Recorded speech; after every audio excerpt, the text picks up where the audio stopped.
Noite, gente, tudo bem? Sejam bem-vindos. Engraçado, né, que eu vou vendo os nomes ali, o pessoal colocando, e puta, quantas pessoas já, né? E são 10 mil alunos da Trade Stars que já fizeram em algum momento algo pessoalmente com a gente. E eu lembro da galera, eu olho o nome, eu lembro das pessoas. Igual foi a questão da Juliana que perguntou de ontem, que motivou a aula de hoje também, né? Hoje, qual que é a nossa ideia aqui? Continuar aquele bate-papo de ontem. Ontem a gente fez como se fosse uma aula mesmo, para as pessoas prestarem atenção em coisas que a gente não presta, né? E hoje é responder perguntas, tá? As dúvidas de vocês sobre aquele tipo de assunto. Te mostrar uma coisinha aqui sobre como fechou o mercado, como foi o mercado essa semana, né? A gente chama de... No mercado americano ele chama de roller coaster, né? De montanha-russa o mercado. Hoje a gente como alfa nem operou.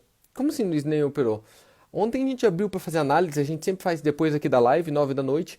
E eu falei para eles, só gain. Tinha uma operação de euro dólar aberta, vendida, eu falei zero, tava no positivo. E eu falei para eles, galera, provavelmente hoje a gente vai operar pouco ou nem operar. Por quê? Porque para mim o mercado de sexta-feira vai ser uma montanha-russa total. Tava subindo 0,58, tá 0,6 hora que a gente fez a análise do Dow Jones. E eu falei, olha, para mim não tem viés, então o mercado está indefinido. Só que o que vai acontecer provavelmente? Ele vai, se está subindo, ele vai cair. Como assim, Luiz? Ué, normalmente se está subindo é porque vai subir, né? A tendência é normal, mas eu falei, ó, se está subindo vai cair, quando estiver caindo a tendência é subir, porque ele vai ficar montanha-russa. E não deu outra, né? Foi um mercado montanha-russa, até as 4 e pouca da tarde parecia que ele ia terminar hiper positivo, aí ele catou e derreteu tudo. Veio na cara e derreteu tudo e terminou hiper negativo. Como a gente tinha visto, exatamente como a gente tinha visto. Agora, por que eu falei vamos ficar fora? Por um motivo. O que ia acontecer? A gente ia entrar, tá 0,58, viés índice de alta, ia comprar. Mas na hora que eu falei, ele caiu já, tipo, pra 0,1, tá? Derreteu. Aí a hora que derreteu, você ia falar, puta, mas agora caiu. Então, é para vender. Aí ele subiu de novo e foi de novo lá para máxima. Aí caiu de novo, foi para máxima, caiu de novo, foi para máxima. Ele subiu e derreteu umas 5 vezes no dia de hoje. O que ia acontecer? Você ia tomar loss o dia inteirinho, né? Compra, toma loss, vende, toma loss, e a gente já tem uma experiência nisso. Então o que a gente fez? Ficou fora, tá? Ficou fora e não se arriscou naquilo ali. Por quê? Já estava hiper positivo a semana, o que importa é dinheiro no bolso, então a gente fica fora, tá? O Luiz, por que você não entrou na live com a galera e falou isso? Vou falar bem a verdade para vocês, porque como eu sabia que eu ia ficar fora do mercado, tanto da minha conta quanto o pessoal do Alfa, eu tirei o dia para descansar. Como para descansar? Dormi. Luiz, mas dormi. Já que eu fazia tempo que eu não dormia, eu não dormi o tempo todo, tá? Estão entendendo como funciona? Dá para você sentir já o cheiro, mas é muito tempo de tela para saber isso, né, gente? Todo dia fazendo a mesma coisa. Vou dar uma olhadinha aqui para vocês agora. Pera aí. Deixa eu trocar aqui, ó. Olha aqui, isso daqui é o Dow Jones, tá? Tá o S30 lá, ó. O S30 Dow Jones semanal. Tá? Coloquei o semanal, porque fechou a semana hoje, né? Luiz, você olha o semanal? Olho, só quando fecha a semana, né? Meio óbvio até, né? Olha o que acontece no semanal.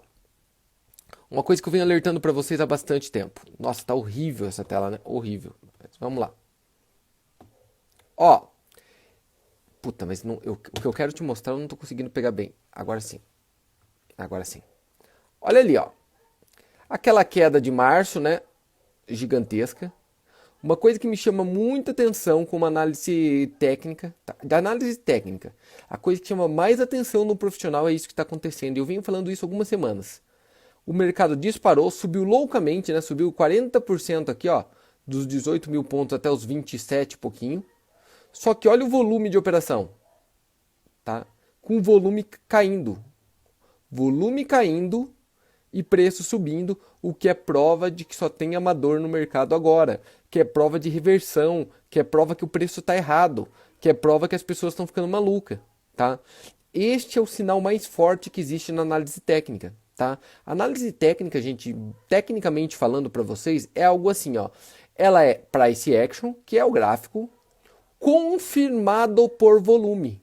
Então não existe Fibonacci, média móvel, estocástico, Bollinger, ADX. Aquilo lá é tudo complementar.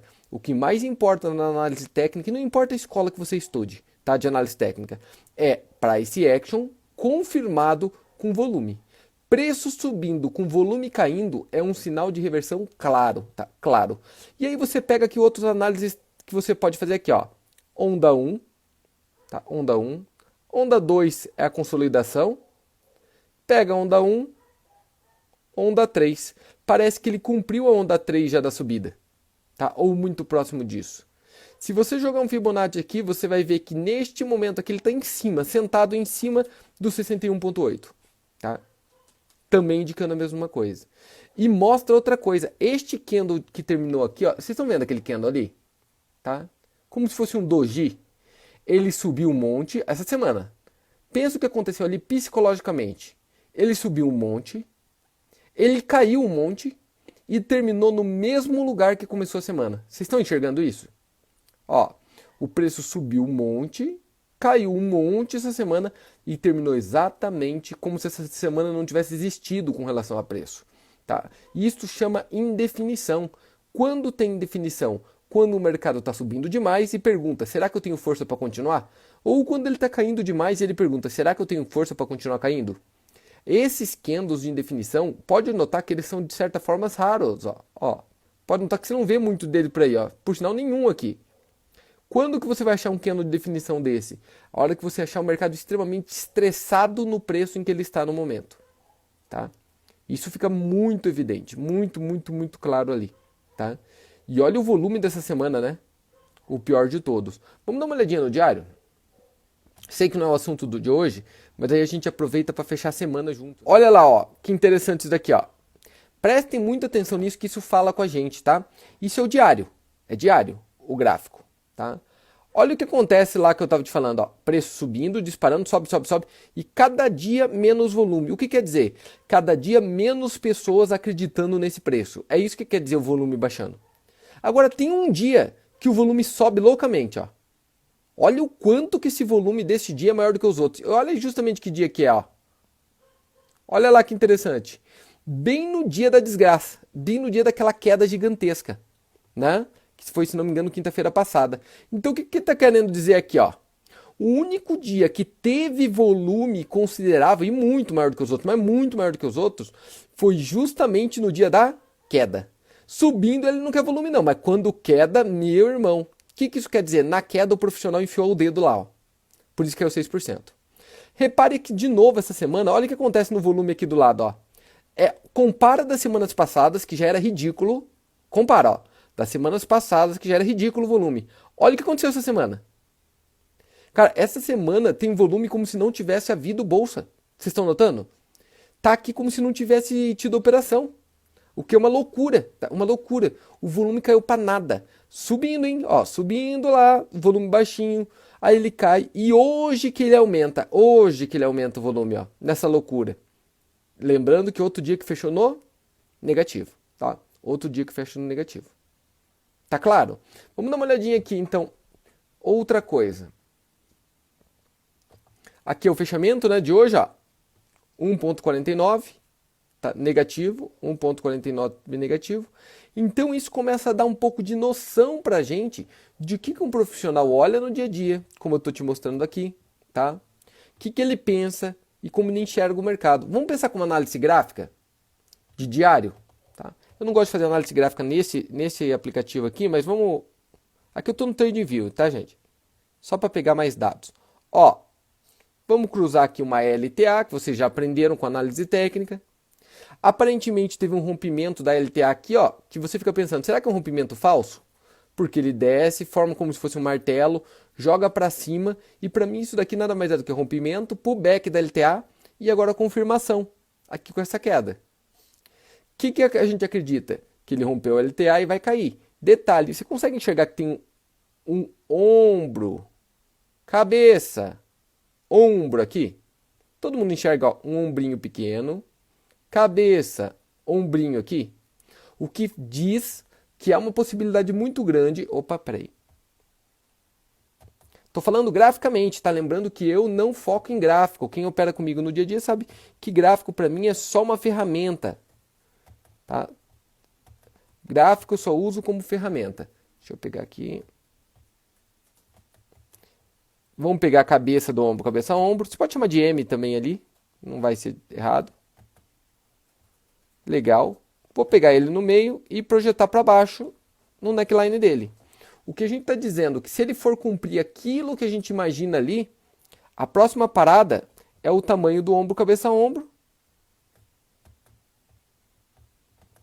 Que neste caso aqui, ó, já vou mostrar para vocês ali, só tô olhando ao mesmo tempo lá. Aqui, ó. Algo assim, ó. Se ele romper este ombrinho, cabeça, ombro, ou um M, pode chamar de M, a projeção é a mesma. A projeção joga para 21.300 e alguma coisa. Cara, tá em 25.600. Para cair para 21 e pouco, tem que cair mais de 20%, correto? Tá? Tem que cair mais de 20%. Tranquilo? Aí, colocado, vamos para retornar a nossa aulinha de ontem. Tá? Vamos em frente. Legal aqui, hoje tem menos gente, tá com 300 e poucas pessoas, 330, né? Menos da metade do que é o normal. E o que que é... Gente, tá sem som? Ô Haroldo, você tá sem som, é um problema no teu celular, cara. Tá 350 pessoas aqui ouvindo som normal, tá? Não tem muito o que fazer, beleza? O pessoal perde um tipo de análise desse de final de semana. Por quê? Porque isso já aquece a gente para semana que vem. Você entende? Eu já tenho o meu viés para semana que vem, para os próximos dias e tudo mais. É muito importante ter essa noção, ficar perto do mercado, né? Vamos lá, Ju. As perguntas então sobre a questão da taxa de juro de ontem. Se puderem mandar mais aí durante a noite de hoje, manda ver que eu vou te respondendo. Vai lá, Ju. Já que a taxa Selic caiu, é Ju, interessante. pede bem alto, por favor, que daí fica mais fácil para a galera. Já que a taxa Selic caiu, é interessante aportar na renda fixa com o IPCA? Já que a taxa de juro caiu, vale a pena colocar em renda fixa IPCA? Tá? É a pergunta. Cara, vamos lá. Vamos por partes disso, tá? Esta pergunta sempre cabe melhor lá para a parte do Carlos, né? Que mexe com a parte de investimento, renda fixa e tudo mais. Mas vamos pensar junto sobre essa situação, tá? Não importa se você está na renda fixa, a taxa Selic ou não, IPCA ou não, não importa. Sabe por que não importa? Porque ambas vão te dar um resultado simplesmente para manter capital e não para fazê-lo. É fato agora. Todas as rendas fixas vão ter uma característica agora neste período de taxa baixa, tá? Lembrando que eu falo que é um período, porque vai voltar a subir. Durante esse período de taxa baixa, eu acredito que vai acontecer durante 2, 3 anos esse período de taxa baixa. O objetivo de quem está numa renda fixa não é mais fazer capital. Você entende? Não é crescer aquele teu capital. Não tem como rentabilizar mais. Vai ficar muito próximo do 0 a 0. Não tem saída para isso, tá? Vai dar uma diferencinha a mais ou a menos, porém, a ideia é só preservar capital. Para você fazer capital real, a taxa de juros compostos nos próximos 10, 15, 20 anos, novamente vai ter que ser aceitando um pouco mais de risco. E aceitando um pouco mais de risco, invariavelmente vai ter que procurar bolsa. Só que quando eu falo procurar bolsa, eu não falo procurar bolsa, gente, só para você comprar ações e virar sócio de uma empresa, que é o que eu mais gosto, mas não necessariamente. Pergunta, por que não virar sócio de uma empresa e lançar opções cobertas para você remunerar aquela carteira e ganhar os dividendos? Por que não começar a abrir teus olhos para uma coisa chamada debentures? O que é uma debenture? Para explicar rapidamente, que eu acho, dentro das opções ali que você me coloca, eu acho que debenture é melhor do que, por exemplo, um tesouro direto IPCA. Sabe por quê? Pensem comigo. O que é uma debenture? E qual a diferença para um tesouro? Tesouro direto é você ser um agiota do governo. Ah, Luiz, não fala assim, todo mundo acha tão ruim quando fala agiota. Ué, mas tem medo da verdade? Quando você empresta dinheiro para alguém para pagar juro, ele vai ter que te pagar juro. Como que é o nome disso? Agiotagem. Não tem como fugir, né? Emprestar dinheiro a juros se chama agiotagem. Então você empresta dinheiro ao governo, tá? O governo promete te pagar em data X, lá tá 2000 e tanto, com uma taxa de juro tal. Pode ser pré ou pós-fixado. Quando é pré-fixado, ele já te promete quando ele vai pagar. Quando é pós-fixado, você tem que imaginar que pode... Depende do nível que você colocou lá, IPCA, depende da inflação. Tem várias formas de travar com o que vai acontecer no futuro. Só que você está emprestando para o governo. Legal? Perfeito? Só que o que acontece? O governo provavelmente... Tá? É muito difícil o governo te dar um calote. Tá? É esquisito de você ouvir isso, né? Governo brasileiro, por incrível que pareça, é difícil ele te dar um calote. Já deu na história? Já alguns. Tá? Mas faz muitos anos que ele não dá. O que deu um calote há pouco tempo é a Argentina, né? Vários calotes na dívida, vários. Então aqui pode acontecer, mas é improvável. Por ser improvável, quer dizer que é muito seguro. E por ser muito seguro, a renda é muito baixa, a rentabilidade é muito baixa, tá? Pelo menos nesse momento. Idem um CDB de um grande banco, e tudo que é menos arriscado é menos rentável.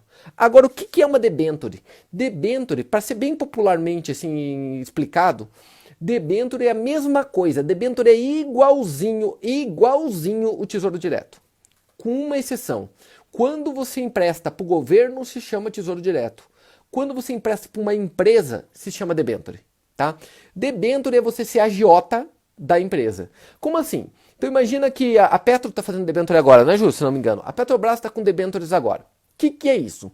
Você empresta dinheiro para a Petrobras a uma taxa já pré-determinada por um determinado período e ela vai te pagar aquele juro. E o que acontece com esse juro? Pela possibilidade da Petrobras quebrar ser maior do que o governo brasileiro quebrar, pela chance da Petrobras dar calote ser maior do governo brasileiro dar calote, a taxa que você vai receber de retorno é muito melhor na debênture do que no Tesouro. Vocês entendem onde eu quero chegar? Agora, puta, Luiz, mas daí é mais arriscado. Tá, gente, mas qual é o risco realmente da Petrobras quebrar a médio prazo? Se a Petrobras não quebrou, gente, no governo de Dilma Rousseff, não quebra nunca mais. Se esse troço não quebrou ali, não quebra mais, filho. Não tem jeito. E tem uma outra coisa, pensem comigo. Se a Petrobras fosse quebrar, o governo brasileiro, aquele mesmo que imprime dinheiro para fazer, ia imprimir dinheiro para segurar porque ela é do governo. Você entende que o governo brasileiro não tem possibilidade de ele deixar a Petrobras quebrar? Do mesmo jeito que o governo americano não deixa várias empresas quebrarem, tá? Porque são muito ligadas. Ações seria debêntures? Não, é totalmente diferente. Ótima pergunta. O que são ações? Ações é você virar sócio da empresa, dono da empresa, proprietário da empresa. Quando você compra uma Petro 4, você virou dono da Petrobras. O que você ganha com isso? Quando a Petrobras dividiu o lucro, imagina que ela vendeu petróleo o ano inteiro, sobrou um lucro. Aquele lucro dela, ela vai uma parte reinvestir, obviamente, e uma parte ela vai distribuir entre os donos. Quem que é o dono da Petrobras? O dono da Petrobras é o governo brasileiro, com a maior parte, é o Carlos, que tem ações da Petrobras, é o Joãozinho, que tem a ação da Petrobras, e você. É rateado como qualquer empresa, como se você tivesse uma empresa qualquer, uma loja que quando deu lucro no final do ano divide entre os sócios. É divisão de lucros entre sócios, o dividendo. Legal? Tá claro? Perfeito. O que mais você ganha quando você é sócio da Petrobras? O patrimônio dela em si, né? O valor dela. Então você comprou a Petrobras por R$ 14 em algum momento e ela, como ela está dando muito lucro e está crescendo, agora ela está valendo R$ 30. Quer dizer que se você fosse vender para outra ação, você tinha ganho cento e poucos por cento mais o dividendo. Nada a ver com o que eu estou falando de debêntures. Debêntures você não é dono, tá? Você não é dono da empresa. Você simplesmente é o agiota da empresa. Sabe aquelas empresas que tem aqueles caras que troca cheque para ela? Você pega cheque do teu fornecedor, do teu cliente, daí você não tem fluxo de giro, vai lá e conhece um fulano de tal que ele troca o cheque. Ele fica com o cheque para descontar daqui 60 dias e desconta teu 5% ao mês, tá? É isto que é uma debênture popularmente entendendo. É você emprestar dinheiro para aquela empresa privada, tá? Você empresta dinheiro para eles e eles vão te pagar um juro já certo para você, tá? Não tem fundo garantidor de crédito na debênture, tá? Não tem fundo garantidor de crédito na debênture por uma questão óbvia, né? Por uma questão óbvia. Não tem garantia para agiota, né? Lembrando que também não tem fundo garantidor de crédito para Tesouro Direto. Tem fundo garantidor de crédito para instituição financeira, banco, tá? Banco, por dinheiro de CDB lá dentro deles, e isso é um seguro que você está pagando. Você paga esse seguro lá, tá? Já foi descontado como seguro. As instituições financeiras pagaram seguro para isso. É um seguro, é um fundo que tem lá na puta que pariu, que se acontecer alguma coisa ele retorna para você. O que isso acontece? Ninguém conhece debênture. Você não conhece debênture, tua mãe não conhece debênture, teu irmão, teus parentes. Por quê? Porque antigamente era fácil. Você ligava pro teu gerente do banco, ele falava um monte de merda, você colocava lá dentro e era fácil. Não dava para comparar. Agora, meu irmão, a educação financeira nunca valeu tanto quanto ela vai valer agora, tá? Porque quem ficar preso tá morto. Quem ficar em banco comercial tá ferrado. Ou você começa a rodar e patinar para procurar uma coisa melhor, você está ferrado. Não é por menos que no Brasil, até hoje, tá, até neste momento, 90% da população investe via banco. Via banco comercial, aqueles bancões, Itaú, Bradesco, Banco do Brasil, tá? 90%. Tá? Nos Estados Unidos, para comparar a população parecida ali, né? Estados Unidos, 93% da população que investe diretamente, não via banco comercial, mas via corretor independente, via corretor independente, via várias outras coisas que dá para fazer que não seja o banco comercial. Por quê? Conflito de interesse. Tá? Por conflito de interesse básico. E o que aconteceu lá? Como a taxa de juros lá é mais baixa há muito tempo, para você render lá, você tem que procurar coisas diferentes. Você tem que procurar outras opções. E existem várias outras. Então eu acho que não é hora de você pensar em tesouro direto mesmo, tá? Continua sendo talvez tem bons papéis de tesouro direto em alguns momentos. Só que eu acho que tesouro direto, neste momento, é só para quem entende muito dele, especialista naquele papel. Pro resto, eu acho que você tem que fugir de tudo que está muito atrelado, muito próximo de Selic. Legal? Agora, respondendo diretamente a questão do IPCA, por que eu acho que vai ser ruim o IPCA? Porque o IPCA cresce em direção à inflação. Maior inflação, maior retorno, correto? E eu acredito realmente que neste ano a inflação vai cair muito. Está caindo a cada dia. E eu acho que pode ter até uma deflação. E se tiver uma deflação, isso está ferrado. Porque como o IPCA é atrelado ao crescimento da inflação, como ela vai reduzir, você já não tem taxa básica da Selic. E não vai ter a lógica do IPCA, ferrou, vai virar nada. Tá? A minha sensação, tá? Minha sensação. Eu acho que é o pior produto de todos, tá? Então, para responder diretamente aquela pergunta. Pô, fiquei quase 10 minutos para responder uma. Vai lá, Ju, próximo. Vale a pena fazer um grande empréstimo para fazer investimento? Essa foi do Chahine, né? Que você falou. Chahine, você brinca comigo, né, Chahine? Você quer me matar, você quer me fuder, né? A pergunta do Chahine, o cara velho aguarda pra caramba, o Chahine assistiu 250 vezes o nosso curso, só de investimento ele assistiu umas 4, sem contar que ele é da família, aqui, né? Tá? O Chahine de Brasília. Olha que pira. Ele perguntou, a Juliana vai fazer de novo a pergunta bem alto para vocês me ajudarem a responder ele. Vai lá, Ju, faz bem alto. Vale a pena fazer um grande empréstimo para fazer investimentos no momento? Você sentiu que dá para sentir cheiro de merda na pergunta? Né? É terrível a pergunta. Por quê? Luiz, o que você acha de eu fazer um empréstimo gigantesco para investir agora? Porque o juro está baixo. Sim, mas o juro está baixo de um empréstimo pessoal, na melhor das hipóteses que você procurar, na melhor, tá? Você vai pagar 1,5%, 1,8% ao mês, tá? Na melhor das hipóteses, vamos pensar que você tem um puta de um crédito, 1,5%, 1,8%, tá? Que vai dar no final do ano, Chahine, algo em torno de, vamos dizer aí, 20%, 24% ao ano. Tá? Isso se não tiver em um cartão de crédito, cheque especial, que daí você vai ter 300, 400, 500% ao ano. Lembrando que você vai catar aquilo para colocar num investimento que vai render 2,25% ao ano, Chahine, menos 15% do empréstimo. Então quer dizer que você vai pegar o dinheiro, vai pagar 25% nele e vai receber 2,25%, né? Algo me diz que é bem esquisita essa tua abordagem. Agora, investimento financeiro. Se você pensar o seguinte, Chahine, puta Luiz, eu quero empreender, eu tenho um bom projeto de empreendimento, eu acredito nesse projeto, não importa no que você vai empreender. E a minha taxa de retorno desse projeto vai ser, tipo, eu imagino que ele vai dar uma rentabilidade para mim de 5% ao mês, tá? Do quanto eu coloquei de capital naquilo. Pensando nisso, aí é um puta momento para empreender. O melhor momento para empreender na vida, gente, não sou eu que falo, é qualquer empreendedor, qualquer um que conseguiu algum resultado. O melhor momento para empreender na vida é a hora que todo mundo não quer empreender. Gente, esse é o segredo da vida. Faça as coisas que ninguém quer fazer. Quando todo mundo quiser fazer aquilo, cai fora, tá? O vulgo pirâmide. Luiz, pirâmide é ruim? É a coisa que eu mais respondi desde que eu comecei a educacional, há 4 anos e meio, o que eu mais respondi foi isso. Luiz, pirâmide é ruim? Depende. Ela é ruim, mas tem de ser pior pro otário. Como assim? Ela é ótima para quem entra antes. Pirâmide é ótima para quem entra antes. É uma forma de empreendimento, Luiz, mas é um golpe. Óbvio que é um golpe. É evidente que é um golpe. Luiz, mas daí todo mundo vai perder tudo. Não, os otários vão perder tudo. O esperto entrou antes, pegou aquele dinheiro, colocou lá, tirou o dinheiro, não ficou ganancioso. Ele falou, quero ganhar 100%. Colocou lá dentro, indicou um monte de gente, catou 100%, colocou no bolso e foi para a próxima pirâmide. Aí cai tudo, ele fica com o dinheiro no bolso. Quantas vezes você já viu acontecer isso? Tá? Por quê? A hora que ele vê que tá todo mundo falando daquilo, ele pulou fora. É assim Bolsa de Valores. Quando todo mundo começa a falar da Bolsa de Valores, é hora de você sair dele. É assim mercado imobiliário. Quando todo mundo entra no mercado imobiliário, tá bombando. Boom, ei! Lembra desse Rio de Janeiro, pré-Olimpíada? Quando todo mundo entra, é hora de você sair. É a dica de Deus pra você ir pra fora. A história de ontem, quando você acha que tá muito esperto, é porque você é o trouxa. Cai fora, tá? É simples assim. Agora, voltando lá do Shaheen, 5%, como você vai pagar 1,5% de taxa de juro lá, daquela tua instituição, puto, vai sobrar para você 3,5%, esses 3,5% que sobra para você, se você fez um bom projeto, você vai quitando aquele empréstimo antes, e aí é do caralho.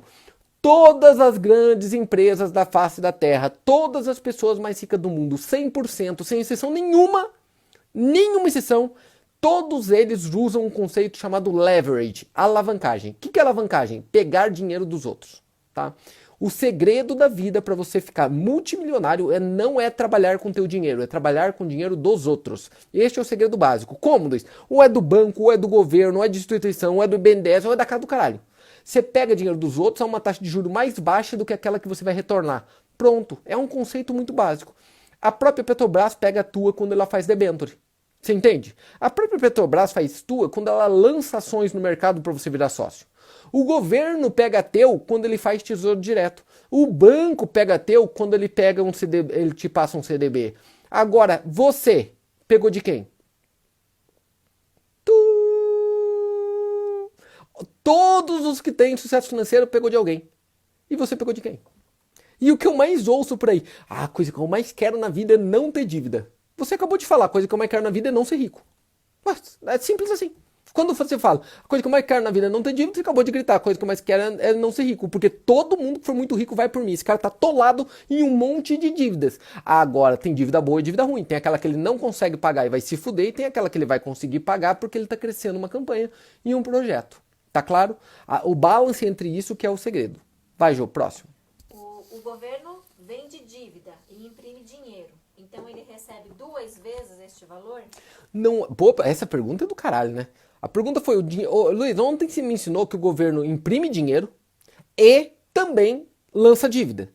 A questão é, ele ganha 2 vezes isso? Não, porque como eu te expliquei ontem, se você notar, quem compra a maior parte daquela própria dívida é ele mesmo, porque é 2 instituições, tá?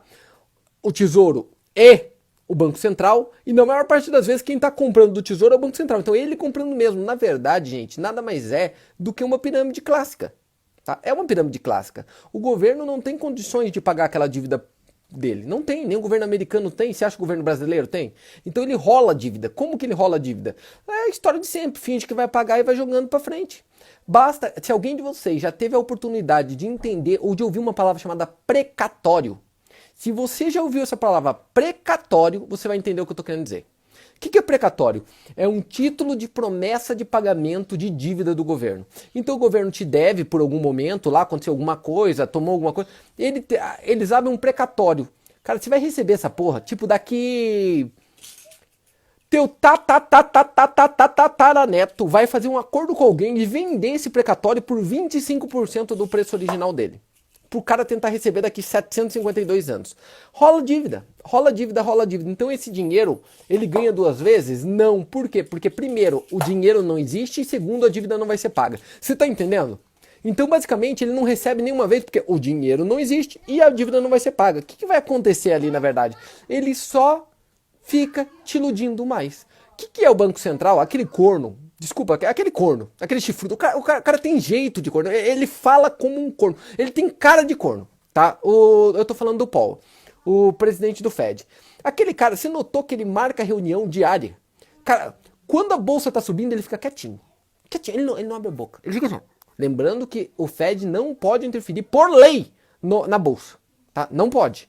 Mas ele fica quietinho. Quando a bolsa cai um dia, ele marca uma reunião pro outro dia. E aí ele vai lá e começa a contar um monte de mentira. Ah, mas olha, eu espero... E nada é assim, eu vou fazer. Ah, eu espero que nos próximos 2 anos o mercado vai subir loucamente. Né? E eu sempre falo isso. Tipo, nossa, eu espero que daqui 2 anos eu vou estar com um corpo igual do Schwarzenegger. Pronto. E o mais louco, só por isso, só por eu esperar que daqui 2 anos eu vou estar com o corpo do Schwarzenegger, Eu já começo a receber até direct da Bruna Marquezine aqui no meu Instagram. Porque ela fala, nossa, esse cara vai ficar forte, vai ficar bonito pra caralho daqui 2 anos. As pessoas são lunáticas, são loucas, tá? São perturbadas. E o mercado sabe disso. Que ele é feito por pessoas, principalmente nesse momento. Então ele fica jogando com você, tá? É um bate-volta, é um jogo. Ah, Luiz, é meio entendido da conspiração que você está falando. Estuda economia no dia a dia para você ver se não é assim, tá? É exatamente assim que funciona. Vai, Ju, próxima. Sobre as grandes demais para quebrar. Depois de 2008, as economias ficaram fragilizadas. Explica o risco para a economia global de os governos subsidiarem maciçamente essas instituições. Nossa, que pergunta do cara. Cara, isso vale cada pergunta dessa vale uma aula separada, né? Cada pergunta dessa vale uma aula separada do caralho. Na verdade, nós vamos. Você viu que eu não fico postando no YouTube, né? Tem alguns vídeos lá, mas a gente não posta. Eu não gostava do jeito que era feito. Pro mês de julho também, junto com as aulas lá, nós vamos começar um novo canal no YouTube que vai ser dentro dessas lógicas, sobre mercado. Nós vamos falar sobre mercado, não é sobre indicador, sobre mercado no dia a dia. Olha o nível da pergunta que vocês me mandaram agora. Ju, pergunta de novo aqui perto pra galera ouvir. Calma lá, porque eu preciso. Não, eu vou resumir a pergunta. A pergunta é sobre os big to fail. O que é big to fail? As grandes demais para falir. Você não acha que o governo injetando dinheiro nessas empresas, até porque do pepino que aconteceu lá em 2008, não pode deixar o mercado manipulado e maluco? Sim, lógico que pode. E já é. Luiz, me dá exemplo de big to fail. Vou te dar um exemplo aqui no Brasil. Petrobras. A Petrobras não pode falir. Se a Petrobras falir, o Brasil vai junto. Banco do Brasil. Tá? Banco do Brasil. Cara, Banco do Brasil, basicamente, é quem sustenta todo o environment, como é o nome disso, todo o ambiente agrário do país. E a única coisa que funciona nesse país, a única coisa que dá orgulho do país, que é bem gerido e que é bom, é a parte da agroeconomia. A gente, em parte agrícola, a gente é extremamente desenvolvido, nós somos extremamente moderno, tecnológico, mas quem sustenta isso? Crédito subsidiado do Banco do Brasil. Se o Banco do Brasil quebrar, acabou. Você entende? Então vou te dar um exemplo que vai acontecer nos Estados Unidos. Tem uma empresa que todos nós conhecemos e provavelmente todos nós andamos com aquilo, que se chama Boeing. A Boeing faz parte do Dow Jones. A Boeing tem tudo, mas tem tudo. Ela tem o ticket comprado para falência. E o pior, todos os passageiros já embarcaram e está pronto para decolar. Tá? A Boeing é uma empresa preparada para falência. Não tem como fugir. Tá? Porque, pelo que aconteceu naquele avião dela que mais vendeu na história do Max, que está todos no solo até agora, pela quebra de confiança, pela questão das empresas aéreas estar toda fodida, tudo isso, por as pessoas não quererem mandar de avião, por causa do vírus. Então, por todo esse contexto, a Boeing é uma empresa fadada à falência. Só que o que acontece com ela?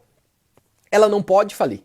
Por que, Luiz? Uma, porque ela é uma das grandes empresas americanas, e outra, porque ela é a maior fornecedora de material bélico para os Estados Unidos. A Boeing, gente, tem uma divisão dela só militar. Os Estados Unidos é a maior potência militar do mundo, só que sendo desafiada pela China.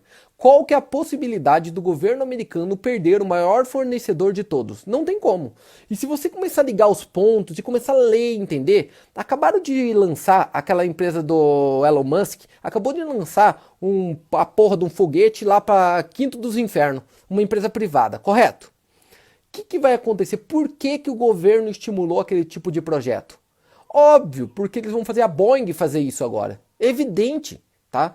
Eles vão fazer a Boeing fazer isso. Eles vão querer buscar como sair da Terra ou ter essa sensação para frente. Aí você fala, Luiz, não vem com essa não, Luiz. Nunca o ser humano vai morar fora da Terra. Filho, você falava também há muito tempo que nunca o ser humano ia voar. Há 200 anos atrás, ninguém acreditava que o ser humano ia voar em algum momento. Ninguém acreditava que a pessoa podia sair de São Paulo e chegar na Europa em X horas. Ali, como é hoje. Ninguém imaginava tempos atrás que você ia entrar dentro de um carro com 4 rodinhas com coisa de borracha e andar com aquela porra queimando combustível por aí. Você nem imaginava. Imagina você falar pro meu tataravô que eu ia catar, ligar uma caixinha e eu ia falar com 500 pessoas nessa caixinha e eles iam assistir de casa vendo a minha cara feia. Também não. Você entende que esses boosts, esses pulos tecnológicos é onde a gente reinventa a moeda e reinventa o que a gente vai acreditar. É óbvio que a Boeing vai ser segurada para esse tipo de coisa. Ou a aviação comercial tende a se exaurir, vamos procurar outras formas de convencer as pessoas a investir nesse tipo de coisa. Legal? Porém, o que está acontecendo? Qual é a lógica do capitalismo, gente? A lógica clara do capitalismo: meritocracia, tá? Tecnologia e desenvolvimento de ideias privada. Isto é capitalismo, correto? A base do capitalismo está ligada à propriedade. Propriedade da pessoa, tá? Da pessoa. Então é propriedade privada. Propriedade privada é base do capitalismo. Legal. No socialismo vocês sabem que é diferente, obviamente, né? Porque daí todo mundo trabalha, a empresa é tudo do governo, o governo cata e divide para quem ele quer.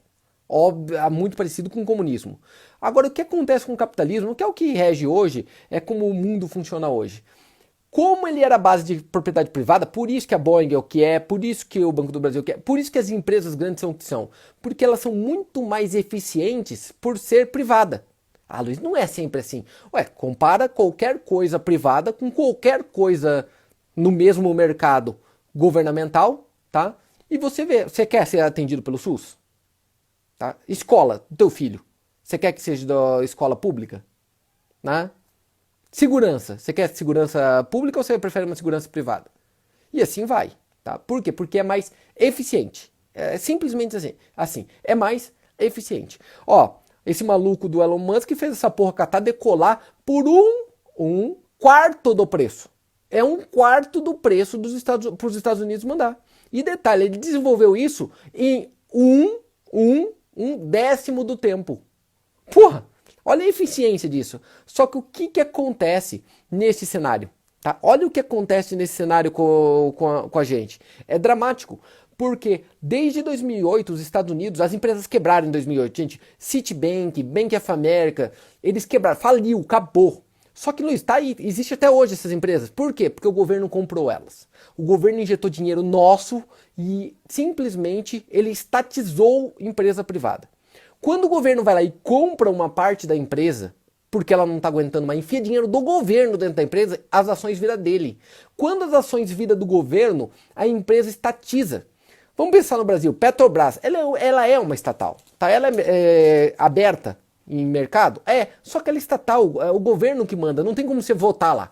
Você pode votar como acionista, mas eles não vão considerar nada, eles que mandam, tá? O próprio Banco do Brasil, que é de economia mista, quem manda é o governo, tá? E é assim no Brasil, grande parte das empresas no Brasil são todas atreladas a... Eu falo que o Brasil é um grande socialismo e ninguém acredita, tá?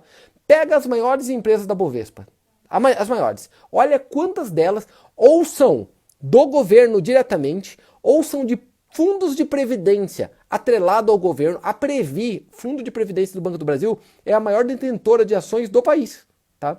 E todas aquelas outras, tá? Ou é atrelado ao BNDES, tá? Ou tudo mais. O que quer dizer que essas empresas, na verdade, são do governo, tá?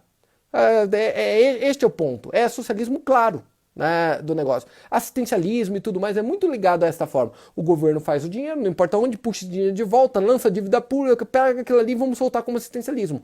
É bem longe, tá, do que a gente conhece como capitalismo puro. Tá? Não estou falando qual que é certo ou qual que está errado. Só estou explicando para vocês como as coisas funcionam. E cada vez mais, a gente teve um período que cada vez mais o capitalismo imperou. Tá? Punjante, vão abrir. Agora cada vez mais o mundo, não é o Brasil, o mundo faz o caminho contrário. Olha os Estados Unidos. Basicamente, estatizaram o Bank of America, estatizaram o Citibank, estatizaram a AIG, agora vão estatizar a Boeing e vão estatizando. Vão estatizando. O que isso faz? Isso faz com que essas empresas virem governamentais. Como sendo governamentais, sejam menos eficientes. E sendo menos eficientes, o preço delas cai no mercado. O preço delas caindo no mercado, a bolsa caindo, vira uma espiral, tá? Nós estamos no momento de virar China. O mundo, por mais que fale mal da China, tá louco para copiar aquele processo. Luiz, me define China. Defino. Um poder central forte, um governo forte, onde o governo manda mais. O que mais importa na China? O governo. O governo é forte, tá? O governo da China é forte. Comunismo básico, governo extremamente forte. Tá achando ruim? Morre. Ah, achou ruim? Primeiro tiram você do ar. Aí não aparece tua voz. Aí não aparece você e você morre. Tá? Você morre. Ninguém sabe, morreu. Morreu, faz parte. Né? Vai invadindo outros países, aí invade um pouquinho aqui, invade um pouquinho ali, vai fazendo um monte de acordos bilaterais mais próximos, só com quem acredita a mesma coisa que você. tá? Só quem não acredita na mesma coisa que você cai fora, tá? E vai travando, põe tua economia só ali e muda. Ah, Luiz, por isso que eu gosto do estilo americano. Sim, aquele que agora tá querendo fazer um governo forte, ou você é americano ou morre, aquele governo que só faz amizade agora com aqueles que acreditam na mesma coisa que ele, aquele governo que tá estatizando suas próprias empresas. Ah, Luiz, mas pelo menos nos Estados Unidos as coisas aparecem, na China eles escondem tudo. Você brinca. O que aparece nos Estados Unidos agora é só aquilo que ele quer que apareça. Tanto é que tem uns malucos que vão pra TV simplesmente para te induzir a tomar uma decisão errada. Virou uma loucura. Lembrando que o presidente americano deste momento foi eleito via Facebook, via Twitter. Detalhe, simplesmente roubando informação da gente aqui para saber como usar lá. Tá? Você nota que é bem parecido? É bem parecido. A gente teve um momento capitalismo contra socialismo. Ponto, foi embora o socialismo. Virou o capitalismo e foi mudando. Agora nós estamos num momento de cooperativismo e aqui vem um medo enorme. Saber que isso está acontecendo é muito legal para você começar a enxergar como agir, né? Enxergar como procurar onde você quer morar, onde você quer estar, que tipo de educação quer estar para o teu filho, as coisas que você acredita e assim por diante. Legal? Vai, Jô. Se o Japão tem a taxa de juros negativa, Sim. por que o ien é considerado uma moeda forte? Se o Japão tem a taxa negativa, por que o Ien ainda é considerado uma moeda forte? Gente, isso é muito louco, tá? Eu vou te falar tecnicamente e depois eu vou te falar emocionalmente. Tecnicamente, por uma questão meio óbvia, o Japão, ele tem a maior dívida do mundo. Vou repetir. O Japão, dos países desenvolvidos, tem a maior dívida do mundo, tá? É quase 300, acho que está em 300 e poucos % do PIB já. É impagável, não tem como pagar. Em contrapartida, o Japão é o maior investidor do mundo. O Japão, proporcionalmente, quem tem mais título da dívida americana é a China. Só que proporcionalmente é o Japão. Tá? Então o Japão, eles são poupadores, então eles têm capitais. Sem contar que o Japão, ainda hoje, grande parte daquelas empresas tem conglomerados mundiais, muitas empresas mundiais são japonesas. Tá? E ele é uma ilha, o Japão é uma ilha de prosperidade há muito tempo. Por isso que as pessoas correm, entre as moedas, correm para o Japão. Só que tem um outro detalhe, tem a questão emocional. Tá? Tem a questão emocional que eu falo isso sempre. Cara, o povo japonês é um povo confiável. Tá? O povo é meio estranho falar isso, né, por ser descendente de japonês, mas o povo japonês é confiável. A luz não é bem assim. Então pensa você. Como a gente fala de... Hoje a gente ouve muito a questão de como que eles... fala preconceito, né? Fala muito de preconceito. O que é preconceito? Você tem um conceito antes de acontecer, né? Ter o teu conceito firmado antes da coisa acontecer. Só que existe preconceito para um lado e para o outro, positivo e negativo e assim por diante. A gente já tem um preconceito de que o japonês ele é mais inteligente, mais rápido, estuda mais e é mais confiável. Normal. E não é só você que tem.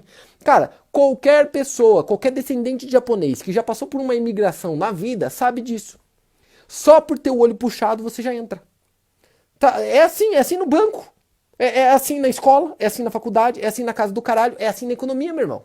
Tá, é assim na economia. Tá, tem isso. Isso tem grudado nas coisas das pessoas até hoje, tá?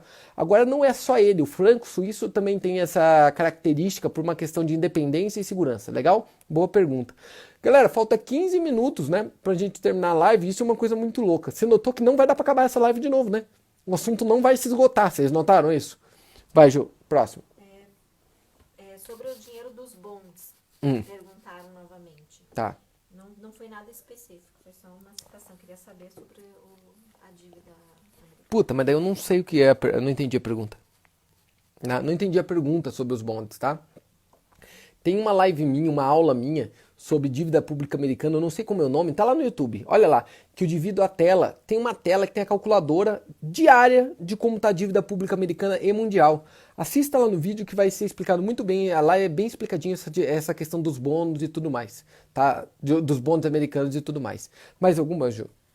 Estão pedindo para falar sobre dinheiro fake, o Great Reset e a crise.com. Acho que você pode escolher um dos três. Tá, primeira coisa, dinheiro fake, quando você fala dinheiro fake, você fala dinheiro. Hoje, gente, deixa eu dividir uma coisa com vocês. Você tem que entender a diferença entre dinheiro, money e currency. Vou repetir.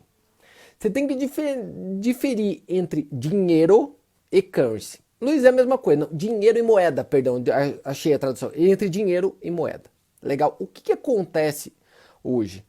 A moeda, por definição, ela tem que ter algum lastro, ela tem que guardar valor. Moeda, por definição, tem que guardar valor. Ela tem que ter algumas características. Ela tem que poder ser trocada, então ela tem que ser trocada, tá? Por isso que criptomoeda não é moeda de forma alguma. Não é moeda, não tem como ser moeda, tá?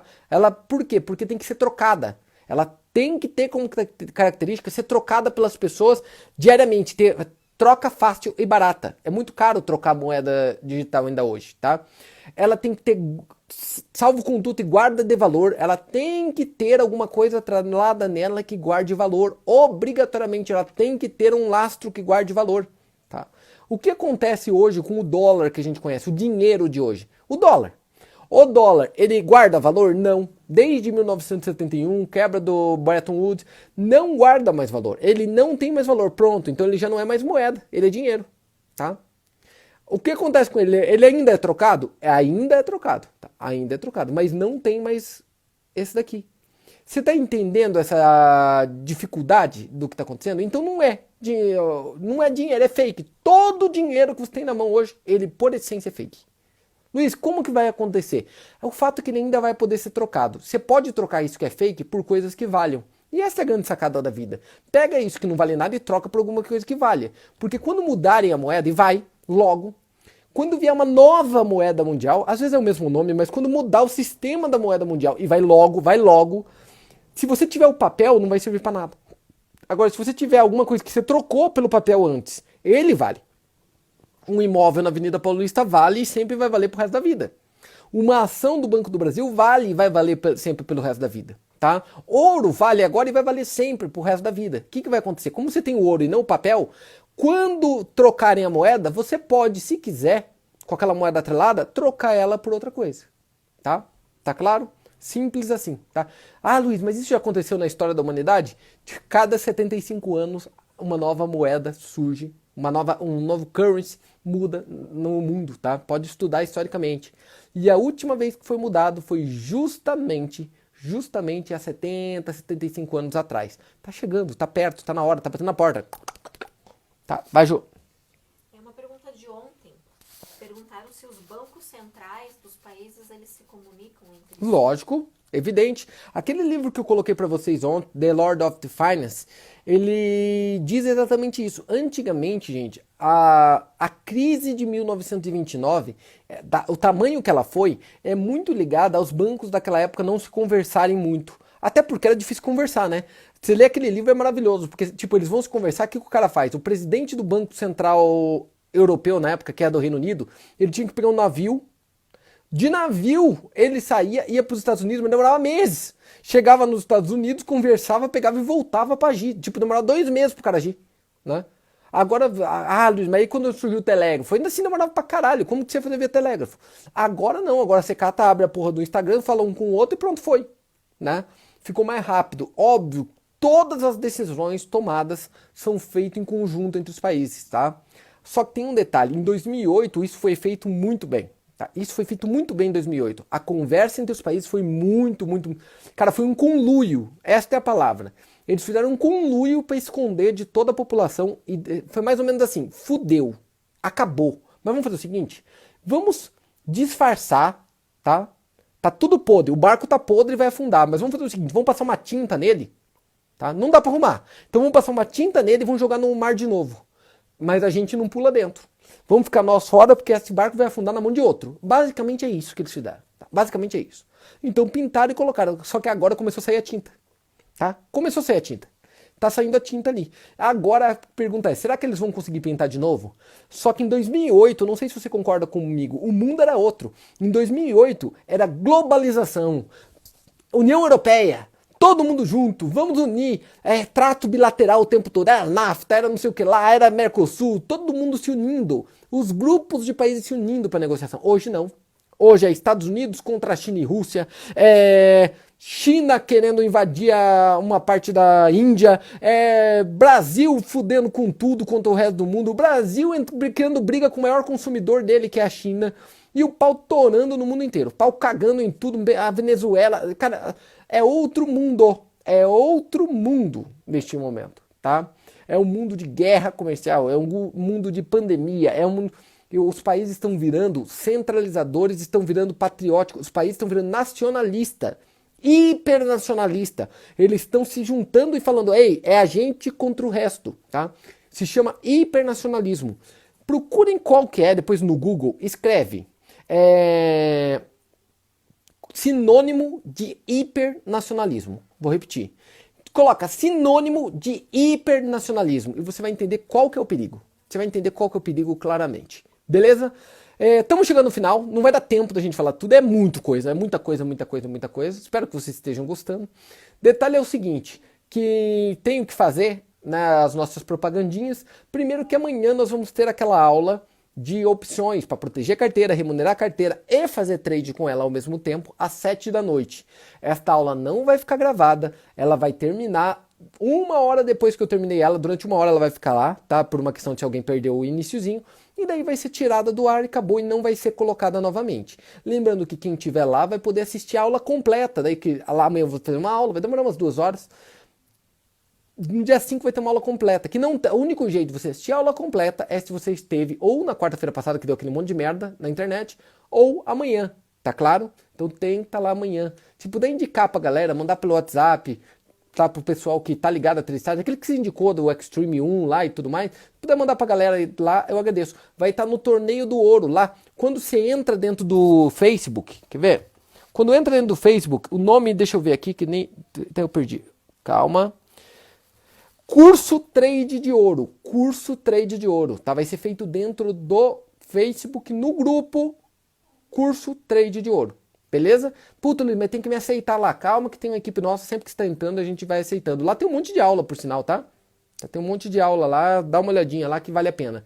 Vai valer muito a pena assistir a aula, só para te avisar. E detalhe, aqueles ainda que não são alunos da TradeStars, dia 12 de julho começa o curso maior que a gente já teve, com convidados especiais em nível mundial mesmo, vai ser espetacular, e não é o curso que você compra, você vira da comunidade TradeStars, né? Todos os outros projetos você assiste indefinitivamente e sem pagar nada. Isso é muito bacana, isso é muito legal, tá? Vale muito a pena. E não... Ah, Luiz, será que vale a pena? Não pergunta para mim, pergunta para alguém que já fez, pergunta para os alunos, que eu acho que vale mais a pena para você. Quem tem interesse, por favor, tradestars.com.br/aluno, tá? tradestars.com.br/aluno. Você vai ter lá o número do Elidiano. E o Elidiano te explica como é. Deixa eu pôr aqui. Quero tradestars.com.br/aluno. Quero ser membro do TradeStars. Clica lá. Ele vai abrir o númerozinho, tá lá, ó. 4199-869-2818. 4199-869-2818, tá? Eu aconselho você a ligar para ele lá, tipo, entre as 3h30 e 4h30 da manhã, que é um horário bom no sábado para você ligar para o Lidiano, tá? Então entre em contato com ele, liga mesmo para ele, 3h30, 4h30 da manhã e fala que eu que pedi para você ligar, tá? Que é um horário maravilhoso, é o melhor horário para ele fazer, de 3h30 a 4h30 da manhã. Valeu? Mais alguma pergunta, Gil? Alguma coisa? Valeu, galera. Obrigado pelo bate-papo. Amanhã temos aula de novo e voltamos na segunda-feira aqui no Instagram. Espero que vocês tenham gostado. Abraço para todos. Valeu. Falou, galera. Até mais.